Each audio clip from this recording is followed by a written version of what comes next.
CCPO Lahore Bilal Siddique किमियाना की ज़ेर सदारत सिविल लाइन और सिटी डिवीजन्स की मजमूई कारकर्दगी का जायजा लेने के लिए इजलास मुनक्किद हुआ, जिसमें अमन व अमान, जुराइम की रोकथाम और सिक्योरिटी इंतजामात पर तफसीली गौर किया गया। मजीद तफसीलात बता रहे हैं ब्यूरो चीफ लाहौर मियां कबीर अहमद।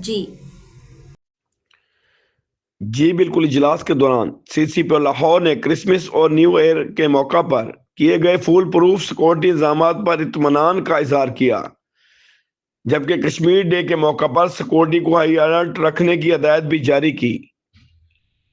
बिलाल सिद्दीक किमियाना ने जराइम की बीक कनी के लिए क्राइम कंट्रोल डिपार्टमेंट के साथ करीबी तामन को नागुज़ेर करार देते हुए हदायत दी।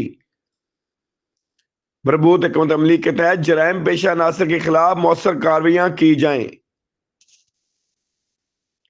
इजलास को शहर में इंसदादे मंशियात की मौजूदा सूरत हाल पर ब्रीफिंग दी गई, जिस पर CCPO लाहौर ने तालीमी इदारों के अतराफ मंशियात फरोशी की रोकथाम को यकीनी बनाने पर जोर दिया। उन्होंने मोटरसाइकिल चोरी की बढ़ती वारदातों पर तशवीश का इजहार करते हुए पुलिस को मुतहर्रिक किरदार अदा करने की हिदायत भी की। CCPO ने कहा है कि रिकॉर्ड याफ्ता बाइक लिफ्टर्स को मुसलसल मॉनिटर किया जाए और चोरी शुदा मोटरसाइकिलें खरीदने वाले अनासर को भी कानून के शिकंजे में लाया जाए।